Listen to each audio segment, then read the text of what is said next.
ఏ భార్య అయినా సరే గొడవలు జరిగినప్పుడు ఏ భార్య అయినా సరే తన భర్త దగ్గరికి వెళ్ళిపోయి తన భర్త చేతిలో చెయ్యి పెట్టి ఇలా కలిపి, నా ద్వారా తప్పు జరిగింది, క్షమించండి, మీరు నా పట్ల సంతృప్తి పడనంత వరకు, మీరు నా ముఖం చూసి చిరునవ్వు నవ్వనంత వరకు నేను ప్రశాంతంగా నిద్రపోలేనని ఏ భార్య అయితే అంటుందో ఆమె స్వర్గవాసి అని చెప్పారు మోసల్లల్లాహు వారు.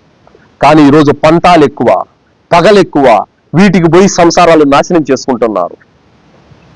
ఏ విధంగా అయిపోయిందంటే సోదరిమణులారా, ఎంత దరిద్రంగా ఈరోజు సమాజం తయారైతుందంటే, ఈమె అమ్మ గాని, ఈమె అక్క గాని, ఈమె చెల్లి గాని, వీళ్ళ తమ్ముడు గాని ఇంటికి వచ్చినట్లయితే ఏమొక సంతోషం. భర్త తరపు నుండి అమ్మ గాని, ఎవరైనా నాన్న గాని, ఎవరైనా అక్క గాని, చెల్లి గాని వచ్చే ఎంక మండుద్ది. చూడండి, ఇలాంటి నిజము వాస్తవం. ఈరోజు కుటుంబ యొక్క విషయాలు ఎలా ఉన్నాయంటే చిన్న భిన్నమైపోతున్నాయి. కుటుంబ వ్యవహారాలు ఎలా ఉన్నాయంటే చిన్న భిన్నమైపోతున్నాయి. ఇక్కడ ఒక విషయం బాగా గుర్తుపెట్టుకోవాలి. మీకు పెళ్లి చేసుకునేటప్పుడు మీకు తెలియదా మీ భర్తకు అమ్మ ఉంటుందని? తెలియదా? మీరు పెళ్లి చేసుకునేటప్పుడు మీకు తెలియదా అతనికి అక్క చెల్లెలు ఉంటారని?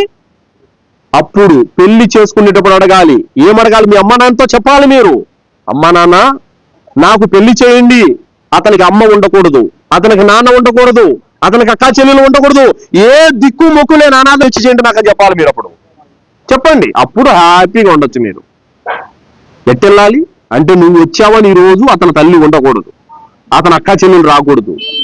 బంధాలు తెంచేవారు మనలోని వారు కాదని అన్నారు మోసల్లల్లాహు వారు. అల్లాహ్ సుబ్హానహు వ తఆలా సృష్టి ఆరంభంలో బంధుత్వ సంబంధ హక్కులు ఏమిచ్చాడో తెలుసా?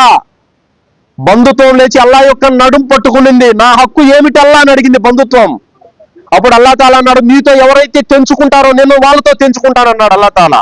కాబట్టి ఈ రోజు నీ కారణంగా అక్క చెల్లెలు విడిపోయినా, అన్నదమ్ములు విడిపోయినా, కుటుంబ కలహాలు వచ్చేసినా, మీ అమ్మ వస్తే నేను ఉండను, మీ నాన్న వస్తే నేను ఉండను, వాళ్ళకి నేను ఉండి పెట్టడానికి నేనేమన్నా బానిసనా, ఇట్లాంటి మాటలు పలికేటటువంటి స్త్రీలు దుర్మార్గపు స్త్రీలు, ఇలాంటి వారిని అల్లాహ్ ఇష్టపడడు.